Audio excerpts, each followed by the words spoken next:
Hello students. Today we are going to see chapter 2nd of our political science, the electoral process. This is EVM machine and this is the ballot box. See, ये EVM machine है और ये ballot box है. ये EVM machine अभी हम election के period में इसके ऊपर इलेक्शन लेते. ये बैलेट बॉक्स इलेक्शन में यूज़ किया जाता था. ईवीएम मशीन आने से पहले हम बैलेट बॉक्स से इलेक्शन लेते थे. Introduction. Elections have played a major role in the working of India's democracy. It is very right that election has played a major role, important role in India's democracy. Elections and representations are two very important process in democracy. हमारे democracy में elections and representation एक बहुत ही अहम role play करते हैं. We know that people's representatives are selected through elections. हमें ये तो पता है जो पीपल्स के रिप्रेजेंटेटिव्स है यानी कि हमारे representative, for example MPs, MLAs, ये सभी इलेक्शंस के थ्रू ही सेलेक्ट होकर वो असेंबली में जाते हैं. Elections help to bring a change in power through peaceful means. एक इलेक्शन ही है वो पूरी तरह से एक बड़ा चेंज ला सकता है हमारे सोसाइटी में, और वो भी पीसफुल वे से. Different political parties get an opportunity to rule. In our society so many political parties are working. For example, Indian National Congress, BJP, Nationalist Congress Party, and so many such political parties are working in our society. If they contest election, then they will get a chance to rule. Policies of the government and life of society also changes. जब एक political party चुन के आती है तब policies of government and life of society also changes. Government के policies भी change हो जाते हैं और सोसाइटी भी थोड़ा सा चेंज हो जाती है. अगर हम अपने इंडिया की अगर हिस्ट्री देखें कि 70 साल तक तो कांग्रेस पार्टी राज कर रही थी, फिर बाद में एक बड़ा सा चेंज हुआ और बीजेपी हमारे सोसाइटी में पॉलिटिकल लाइफ में अपना करियर करने लगी. तो उसी तरह से सोसाइटी भी थोड़ा सा चेंज होने लगा और उस गवर्नमेंट के पॉलिसीज भी चेंज होने लगे.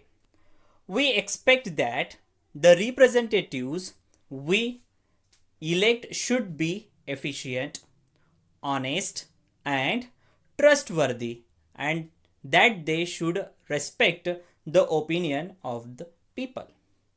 हमें ऐसा लगता है और हमारे ऐसे एक्सपेक्टेशन रहते हैं कि जिस रिप्रेजेंटेटिव्स को हम चुन के देते, इलेक्ट करके देते, वो कैसा है, कैसा हो, शुड बी एफिशिएंट, वो एफिशिएंट हो, ऑनेस्ट हो, अपने काम में वो ऑनेस्ट हो, सबके प्रति ऑनेस्ट हो, एंड ट्रस्ट वर्दी, सब पीपल का उनके ऊपर ट्रस्ट हो और वो अपने जो भी काम या फिर पॉलिसीज है लोगों के लिए अच्छी तरह से काम करे.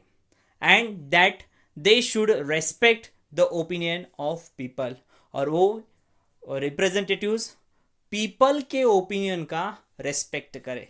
अगर कोई रिप्रेजेंटेटिव पीपल के ओपिनियन का डिसरेस्पेक्ट करते हैं तो पब्लिक बाद में उसी रिप्रेजेंटेटिव को कभी भी चुन के नहीं देती. C, the electoral process should also be free, fair and reliable. हमारा जो इलेक्शन लेने का प्रोसेस है, जिसे हम इलेक्ट्रोल प्रोसेस बोलते हैं, वो कैसा रहना चाहिए? Should be free, fair. इसके बारे में तो हमने प्रीवियस वीडियो में देखा ही है। Free election and fair election, and reliable भी हो। रिलायबल का मतलब ट्रस्टवर्दी हो, जिसके ऊपर हम ट्रस्ट कर सके। अगर फ्री एटमॉस्फेयर में एंड फेयर एटमॉस्फेयर में अगर हम इलेक्शन लेते हैं, तभी हमारा इलेक्ट्रोल प्रोसेस के ऊपर एक ट्रस्ट रहता है। To ensure that the Constitution of India has made provision for an independent election commission to administer the election process in India. Yes, ये बात तो सच है। अगर हमें free, fair and reliable election चाहिए, तो उसके लिए हमारे कॉन्स्टिट्यूशन ने एक कमीशन बनाया है। उसका नाम है इलेक्शन कमीशन। और ये इलेक्शन कमीशन इंडिपेंडेंट है, पूरी तरह से वो एक अपने बलबूते पर चलने वाला एक कमीशन है, इलेक्शन कमीशन। और इस इलेक्शन कमीशन का प्रोविज़न ऑलरेडी हमारे कॉन्स्टिट्यूशन में किया गया है। एंड ये इलेक्शन कमीशन इलेक्शन का एडमिनिस्ट्रेशन देखता है, किस तरह से इलेक्शन पूरे इंडिया में रन हो सके। ये इसकी जिम्मेदारी, और इलेक्शन लेने की और रिजल्ट डिक्लेयर करने की इसकी जिम्मेदारी, पूरी जिम्मेदारी किसकी है? तो हमारे इलेक्शन कमीशन की है। The election commission of India and the state level election commission conduct all important election in our country. दो टाइप के इलेक्शन कमीशंस रहते हैं, एक इलेक्शन कमीशन ऑफ इंडिया और दूसरा स्टेट लेवल का स्टेट इलेक्शन कमीशन। ये दोनों मिलकर हमारे कंट्री में जितने भी इलेक्शंस होते, जितने भी इंपॉर्टेंट इलेक्शंस होते, ये दोनों मिलकर ही कंडक्ट करते हैं। The entire process of elections from declaring the date of elections to the declaration of results is carried out under the direction and control of election commission. Election की date declare करना और उनका result देना, ये election commission की जिम्मेदारी है। So from declaring the date of elections to declaration of results, each and everything is carried out under the direction, guidance and control of election commission. The election process is an inseparable component of a comprehensive democratic process. ये जो election लेने का जो process है, एक inseparable component है। इसे हम सेपरेट नहीं कर सकते हमारे डेमोक्रेसी से। अगर डेमोक्रेसी अच्छी तरह से आगे लेके जाना है, तो हमें इलेक्शन का प्रोसीजर करना ही पड़ता है, उसे सेपरेट हम नहीं कर सकते।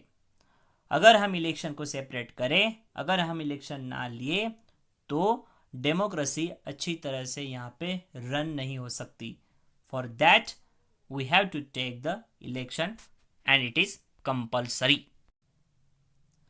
इन this chapter we will understand the structure, functions and role of election commission. We will also discuss the reforms required to be made in the electoral process. हम इस चैप्टर में हम क्या क्या देखने वाले? हम देखने वाले स्ट्रक्चर जो इलेक्शन प्रोसेस का है, उनके functions and role of election commission, उनका क्या रोल है हमारे पूरे डेमोक्रेसी में, ये हम सब देखने वाले और उसके डिस्कस करने वाले, उसको डिस्कस करने वाले। And we are also discuss the reforms, जो हमने रिफॉर्मेशन हमने हमारे इलेक्शन के प्रोसेस में किया, उसके बारे में भी हम क्या करने वाले, यहाँ पे डिस्कस करने वाले। So students, this is introductory part of the second chapter. I hope you understood this. If you understood my video, then please like, share and subscribe my channel. Thank you.